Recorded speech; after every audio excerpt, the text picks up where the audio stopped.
തോബിത്ത് അദ്ധ്യായം 2. തോബിത്ത് അന്ധനാകുന്നു.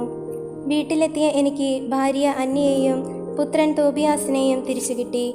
7 ആഴ്ചയുടെ ഉത്സവമായ പെന്തക്കുസ്ത തിരുനാളായിരുന്നു അന്ന്. എൻ്റെ ബഹുമാനത്തിനായി തയ്യാറാക്കിയ വിഭവസമൃദ്ധമായ വിരുന്നിൽ ഞാൻ ഭക്ഷണത്തിനിരുന്നു. ഭക്ഷണ സാധനങ്ങളുടെ സമൃദ്ധി കണ്ട് ഞാൻ മകനോട് പറഞ്ഞു, പോയി നമ്മുടെ സഹോദരരിൽ നീ കാണുന്ന ദൈവവിചാരമുള്ള ദരിദ്രനെ കൊണ്ടുവരിക, ഞാൻ കാത്തിരിക്കാം. അവൻ പോയി വന്നിട്ട് പറഞ്ഞു, പിതാവേ, നമ്മുടെ ജനത്തിൽ ഒരാളെ ആരോ കഴുത്ത് ഞെരിച്ചു കൊന്ന് ഇതാ ചന്തസ്ഥലത്ത് തള്ളിയിരിക്കുന്നു. ഭക്ഷണം തൊട്ടു നോക്കുക പോലും ചെയ്യാതെ ഞാൻ അങ്ങോട്ട് ഓടി. സൂര്യാസ്തമയം വരെ ശവശരീരം ഒരു സ്ഥലത്ത് ഭദ്രമായി സൂക്ഷിച്ചു. ഞാൻ തിരിച്ചു വന്ന് കുളിച്ച് അതീവ ദുഃഖത്തോടെ ആഹാരം കഴിച്ചു. ആമോസ് പ്രവാചകന്റെ വാക്കുകൾ ഓർമ്മയിൽ വന്നു. നിങ്ങളുടെ ഉത്സവങ്ങൾ ദുഃഖമയമായും നിങ്ങളുടെ ആനന്ദ തിമിർപ്പുകൾ വിലാപമായും മാറും. ഞാൻ കരഞ്ഞു. സൂര്യാസ്തമയത്തിനു ശേഷം ഞാൻ ചെന്ന് കുഴി കുഴിച്ച് മൃതദേഹം സംസ്കരിച്ചു. അയൽക്കാർ എന്നെ പരിഹസിച്ച് പറഞ്ഞു, ഈ പ്രവൃത്തി വധശിക്ഷയ്ക്ക് കാരണമാകുമെന്ന് അവന് ഭയമില്ലല്ലോ. ഒരിക്കൽ നാട് വിട്ടോടിയവനാണ്, എന്നിട്ടും ഇതാ പഴയപടി മരിച്ചവരെ സംസ്കരിക്കുന്നു. ശവസംസ്കാരം കഴിഞ്ഞ് രാത്രി തന്നെ ഞാൻ വീട്ടിലേക്ക് മടങ്ങി. അശുദ്ധനായിരുന്നതുകൊണ്ട് ഞാൻ അങ്കണത്തിൻ്റെ മതിലിനോട് ചേർന്ന് കിടന്ന് ഉറങ്ങി. മുഖം മൂടിയിരുന്നില്ല. എൻ്റെ പുറകിൽ മതിലിന്മേൽ കുരുവികൾ ഇരിക്കുന്നുണ്ടായിരുന്നു. അത് ഞാൻ അറിഞ്ഞില്ല. അന്ന് രാത്രി കുരുവികളുടെ ചുടുകാഷ്ടം ഇരു കണ്ണുകളിലും വീണ് വെളുത്ത പടലങ്ങളുണ്ടായി. പല വൈദ്യന്മാരെയും സമീപിച്ചെങ്കിലും ആർക്കും സുഖപ്പെടുത്താൻ കഴിഞ്ഞില്ല. ഇലിമായിസിലേക്ക് സ്ഥലം മാറിപ്പോകുന്നതുവരെ അഹിക്കാർ എന്നെ സംരക്ഷിച്ചു. ഉപജീവനത്തിനു വേണ്ടി എൻ്റെ ഭാര്യ അന്ന സ്ത്രീകൾക്ക് വശമായ തൊഴിൽ ചെയ്തു. സാധനങ്ങൾ ഉണ്ടാക്കി ഉടമസ്ഥന്മാർക്ക് കൊടുക്കുകയായിരുന്നു അവളുടെ പതിവ്. ഒരിക്കൽ അവൾക്ക് കൂലിക്ക് പുറമെ ഒരാട്ടിൻകുട്ടിയെ കൂടി അവർ കൊടുത്തു. അവൾ വീട്ടിൽ തിരിച്ചെത്തിയപ്പോൾ ആട്ടിൻകുട്ടിയുടെ കരച്ചിൽ കേട്ട് ഞാൻ ചോദിച്ചു, ഇതിനെ എവിടെ നിന്ന് കിട്ടി? കട്ടെടുത്തതല്ലേ? ഉടമസ്ഥനെ തിരിച്ചേൽപ്പിക്കുക. കട്ടെടുത്തത് ഭക്ഷിക്കുന്നത് ശരിയല്ല. കൂലിക്ക് പുറമെ സമ്മാനമായി തന്നതാണെന്ന് അവൾ പറഞ്ഞു. പക്ഷേ എനിക്ക് വിശ്വസിക്കാൻ കഴിഞ്ഞില്ല. ആട്ടിൻകുട്ടിയെ തിരിച്ചു കൊടുക്കണമെന്ന് ഞാൻ ശഠിച്ചു. അവളുടെ ഈ പ്രവൃത്തിയിൽ ഞാൻ ലജ്ജിച്ചു. അവൾ ചോദിച്ചു, നിന്റെ ദാനധർമ്മങ്ങളും സൽപ്രവൃത്തികളും എവിടെ? എല്ലാം അറിയാമെന്നല്ലേ ഭാവം. തോബിത്ത് അദ്ധ്യായം 3. തോബിത്തിൻ്റെ പ്രാർത്ഥന. ഞാൻ ദുഃഖഭാരത്തോടെ കരഞ്ഞു. ഹൃദയവ്യഥയോടെ ഞാൻ പ്രാർത്ഥിച്ചു, കർത്താവെ, അവിടുന്ന് നീതിമാനാണ്. അങ്ങയുടെ പ്രവൃത്തികളും അങ്ങയുടെ മാർഗങ്ങളും കാരുണ്യവും സത്യവും നിറഞ്ഞതാണ്. അങ്ങയുടെ വിധി എന്നും സത്യവും നീതിനിഷ്ഠവുമാണ്. എന്നെ ഓർക്കുകയും കാരുണ്യപൂർവ്വം കടാക്ഷിക്കുകയും ചെയ്യണമേ. എൻ്റെയും എൻ്റെ പിതാക്കന്മാരുടെയും പാപങ്ങൾക്കും ഞാൻ അറിയാതെ ചെയ്ത അപരാധങ്ങൾക്കും അങ്ങ് ശിക്ഷ നൽകരുതേ. അങ്ങയുടെ കൽപ്പനകൾ അവർ പാലിച്ചില്ല. അതിനാൽ അങ്ങ് ഞങ്ങളെ കവർച്ചയ്ക്കും അടിമത്തത്തിനും മരണത്തിനും ഏൽപ്പിച്ചു കൊടുത്തു. ഞങ്ങൾ ചിതറിപ്പാർത്ത ഇടങ്ങളിലെ ജനതകൾക്ക് ഞങ്ങൾ പരിഹാസത്തിൻ്റെ പര്യായമായി തീർന്നു. എൻ്റെയും എൻ്റെ പിതാക്കന്മാരുടെയും പാപങ്ങൾക്ക് അങ്ങ് നൽകിയ ശിക്ഷ ന്യായയുക്തമാണ്. കാരണം ഞങ്ങൾ അങ്ങയുടെ കൽപ്പനകൾ പാലിച്ചില്ല. ഞങ്ങൾ അങ്ങയുടെ മുൻപിൽ സത്യസന്ധരായി വർത്തിച്ചുമില്ല. അങ്ങ് ഇഷ്ടാനുസരണം എന്നോട് പ്രവർത്തിക്കുക. എൻ്റെ ജീവൻ തിരിച്ചെടുത്തുകൊള്ളുക. ഞാൻ മരിച്ച് മണ്ണായി തീർന്നുകൊള്ളട്ടെ. ജീവിക്കുന്നതിനേക്കാൾ ഭേദം മരിക്കുകയാണ്. മിഥ്യാപവാദങ്ങൾക്ക് ഞാൻ ഇരയായിരിക്കുന്നു. എൻ്റെ ഹൃദയവ്യഥ ദുസ്സഹമാണ്. ഈ ദുഃഖത്തിൽ നിന്ന് മുക്തി നേടി ശാശ്വത ഭവനത്തിലേക്ക് പോകാൻ അങ്ങ് കൽപ്പിച്ചാലും അങ്ങ് എന്നിൽ നിന്ന് മുഖം തിരിക്കരുതേ. സാറ. അന്ന് തന്നെ മറ്റൊരു സംഭവമുണ്ടായി. മേദിയായിലെ എഗ്ബഥാനായിൽ റഘുവേലിൻ്റെ മകൾ സാറായെ അവളുടെ പിതാവിൻ്റെ പരിചാരികമാർ അധിക്ഷേപിച്ചു. 7 പ്രാവശ്യം വിവാഹം ചെയ്തവളാണവൾ. എന്നാൽ അവളെ പ്രാപിക്കുന്നതിന് മുൻപ് ഓരോ ഭർത്താവും അസ്മോദേവോസ് എന്ന ദുഷ്ടപിശാചിനാൽ വധിക്കപ്പെട്ടിരുന്നു. അതിനാൽ പരിചാരികമാർ അവളോട് ചോദിച്ചു, നീ തന്നെയല്ലേ ഭർത്താക്കന്മാരെ കഴുത്ത് ഞെരിച്ചു കൊന്നത്? 7 പേരെ നിനക്ക് ലഭിച്ചു. എന്നാൽ ആരുടെയും നാമം ധരിക്കാൻ നിനക്കിടയായില്ലല്ലോ. ഞങ്ങളെ തല്ലുന്നതെന്തിനാണ്? അവർ മരിച്ചെങ്കിൽ നീയും അവരോടൊപ്പം പോവുക. നിന്റെ മകനെയോ മകളെയോ കാണാൻ ഞങ്ങൾക്ക് ഇടവരാതിരിക്കട്ടെ. ഇതെല്ലാം കേട്ടുണ്ടായ ദുഃഖത്തിൻ്റെ ആധിക്യത്താൽ തൂങ്ങി മരിച്ചു കളയാമെന്ന് പോലും അവൾക്ക് തോന്നിപ്പോയി. എങ്കിലും അവൾ പുനർവിചിന്തനം ചെയ്തു. ഞാൻ പിതാവിൻ്റെ ഏക മകളാണ്. ഞാൻ ഇങ്ങനെ ചെയ്താൽ അവനത് അപമാനകരമായിരിക്കാം. വൃദ്ധനായ എൻ്റെ പിതാവ് വേദന കൊണ്ട് മരിക്കും. അവൾ കിളിവാതിലിൻ്റെ അടുത്തുനിന്ന് പ്രാർത്ഥിച്ചു. എൻ്റെ ദൈവമായ കർത്താവേ, അങ്ങ് വാഴ്ത്തപ്പെടട്ടെ. പരിശുദ്ധവും സംപൂജ്യവുമായ അങ്ങയുടെ നാമം എന്നെന്നും സ്തുതിക്കപ്പെടട്ടെ. എല്ലാ സൃഷ്ടികളും അവിടുത്തെ എന്നും വാഴ്ത്തട്ടെ. എൻ്റെ ദൃഷ്ടികളും മുഖവും അങ്ങയുടെ നേരെ തിരിഞ്ഞിരിക്കുന്നു.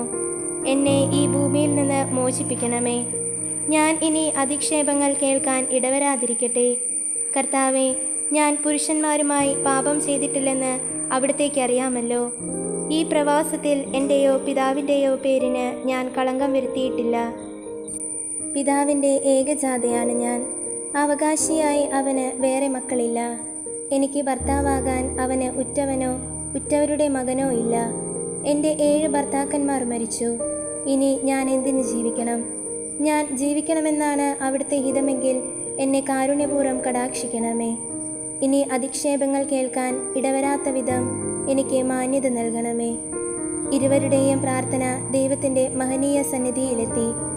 അവർ ഇരുവർക്കും ഉപശാന്തി നൽകാൻ, തോബിത്തിൻ്റെ കണ്ണുകളിലെ വെളുത്ത പടലം നീക്കം ചെയ്യാനും, രഘുവേലിൻ്റെ പുത്രി സാറായെ തോബിത്തിൻ്റെ പുത്രൻ തോബിയാസിന് വധുവായി നൽകാനും, അസ്മോദേവോസ് എന്ന ദുഷ്ടഭൂതത്തെ ബന്ധിക്കാനും റഫായേൽ നിയുക്തനായി.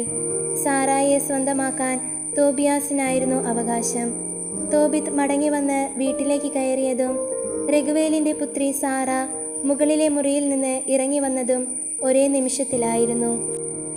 തോബിത്ത് അധ്യായം 4. തോബിയാസിന് നിർദ്ദേശങ്ങൾ. അന്ന് തോബിത്ത് മേദിയായിലെ റാഗേസിൽ വെച്ച് ഗബായേലിൻ്റെ പക്കൽ സൂക്ഷിക്കാൻ ഏൽപ്പിച്ചിരുന്ന പണത്തിൻ്റെ കാര്യം ഓർത്തു. അവൻ ആത്മഗതം ചെയ്തു. ഞാൻ മരണത്തിനു വേണ്ടി പ്രാർത്ഥിച്ചു. മരിക്കുന്നതിന് മുൻപ് എൻ്റെ മകൻ തോബിയാസിനെ വിളിച്ച് ആ പണത്തിൻ്റെ കാര്യം പറയാം. അവൻ മകനെ വിളിച്ചു പറഞ്ഞു, മകനെ, ഞാൻ മരിക്കുമ്പോൾ എന്നെ സംസ്കരിക്കുക. നിന്റെ അമ്മയുടെ കാര്യം ഒരിക്കലും മറക്കരുത്. ജീവിതകാലം മുഴുവൻ അവളെ ആദരിക്കണം. അമ്മയുടെ ഹിതം നോക്കണം. ഒരിക്കലും അവളെ വേദനിപ്പിക്കരുത്. മകനെ, നിന്നെ ഉദരത്തിൽ വഹിക്കുന്ന കാലത്ത് അവൾ നിനക്ക് വേണ്ടി വളരെ അപകടങ്ങളെ നേരിട്ടിട്ടുണ്ടെന്ന് ഓർക്കണം. മരിക്കുമ്പോൾ അവളെ എനിക്ക് സമീപം, അതേ ശവകുടീരത്തിൽ സംസ്കരിക്കണം. മകനെ, ജീവിതകാലം മുഴുവൻ നമ്മുടെ ദൈവമായ കർത്താവിനെ ഓർക്കുക. ഒരിക്കലും പാപം ചെയ്യുകയോ അവിടുത്തെ കൽപ്പനകൾ ലംഘിക്കുകയോ അരുത്. ജീവിതകാലം മുഴുവൻ നിന്റെ പ്രവൃത്തികൾ നീതിനിഷ്ഠമായിരിക്കട്ടെ. അനീതി പ്രവർത്തിക്കരുത്.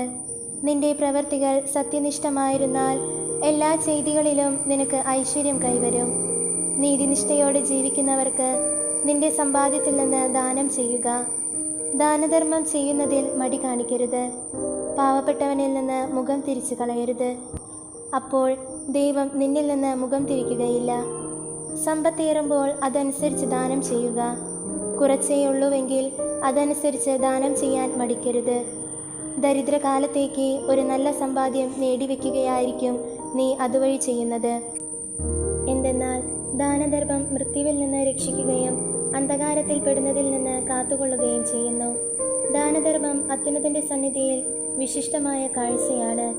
എല്ലാത്തരം അധാർമികതയിലും നിന്ന് നിന്നെ കാത്തുകൊള്ളുക. നിന്റെ പൂർവികരുടെ ഗോത്രത്തിൽ നിന്ന് മാത്രം ഭാര്യയെ സ്വീകരിക്കുക.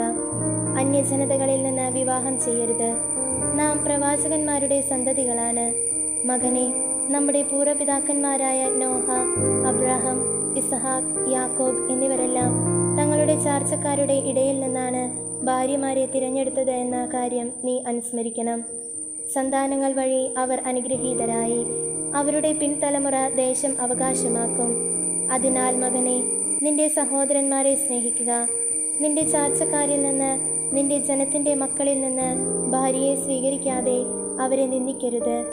അഹങ്കാരം വിനാശവും അരാജകത്വവും വരുത്തും. അലസത നാശത്തിനും പട്ടിണിക്കും നിദാനമാകുന്നു. കാരണം അലസതയാണ് ദാരിദ്ര്യത്തിൻ്റെ മാതാവ്. വേല ചെയ്യുന്നവൻ്റെ കൂലി പിറ്റേ ദിവസത്തേക്ക് നീട്ടിവെക്കരുത്. അതത് ദിവസം തന്നെ കൊടുത്തു തീർക്കുക. ദൈവശുശ്രൂഷ ചെയ്താൽ പ്രതിഫലം ലഭിക്കും. മകനെ, എല്ലാ പ്രവൃത്തികളും ശ്രദ്ധാപൂർവം ചെയ്യുക. നിന്റെ പെരുമാറ്റം ചിട്ടയുള്ളതായിരിക്കണം. നിനക്ക് അഹിതമായത് അപരനോടും ചെയ്യരുത്. അമിതമായി മദ്യപിക്കരുത്. ഉന്മത്തത ശീലമാക്കരുത്. വിശക്കുന്നവനുമായി നിന്റെ അപ്പം പങ്കിടുക. നഗ്നനുമായി നിന്റെ വസ്ത്രവും. മിച്ചമുള്ളത് ദാനം ചെയ്യുക. ദാനധർമ്മം ചെയ്യുന്നതിൽ മടി കാണിക്കരുത്. നീതിമാന്മാരുടെ ശവക്കൂടീരത്തിങ്കൽ അപ്പം വിതരണം ചെയ്യുക. പാപികൾക്ക് കൊടുക്കരുത്. വിവേകമുള്ള ഏതൊരുവനിലും നിന്ന് ഉപദേശം തേടുക. സതുപദേശം നിരസിക്കരുത്. ദൈവമായ കർത്താവിനെ എപ്പോഴും വാഴ്ത്തുക. നിന്റെ പാതകൾ നേരെയാകാനും നീ നനയ്ക്കുന്ന കാര്യങ്ങൾ ശുഭമായി ഭവിക്കാനും അവിടുത്തോട് പ്രാർത്ഥിക്കുക. ജനതകൾക്ക് ജ്ഞാനം നൽകപ്പെട്ടിട്ടില്ല. കർത്താവാണ് എല്ലാ നന്മയും നൽകുന്നത്. അവിടുന്ന് എളിമപ്പെടുത്തണമെന്ന് വിചാരിക്കുന്നവനെ അങ്ങനെ ചെയ്യുന്നു. അതിനാൽ മകനെ, എൻ്റെ കൽപ്പനകൾ അനുസ്മരിക്കുക. അവ നിന്റെ മനസ്സിൽ നിന്ന് മാഞ്ഞു പോകാൻ അനുവദിക്കരുത്. മേദിയായിലെ റാഗസിൽ ഗബ്രിയാസിൻ്റെ പുത്രൻ ഗബായേലിൻ്റെ പക്കൽ ഞാൻ 10 താലന്ത് വെള്ളി ഏൽപ്പിച്ച കാര്യം പറയട്ടെ. മകനെ, നമ്മൾ ദരിദ്രരായി തീർന്നതിൽ നിനക്ക് ആദി വേണ്ട. നിനക്ക് ദൈവത്തോട് ഭക്തിയുണ്ടായിരിക്കുകയും നീ പാപത്തിൽ നിന്ന് ഒഴിഞ്ഞു നിൽക്കുകയും അവിടത്തേക്ക് പ്രീതികരമായത് അനുഷ്ഠിക്കുകയും ചെയ്താൽ നിനക്ക് വലിയ സമ്പത്ത് കൈവരും.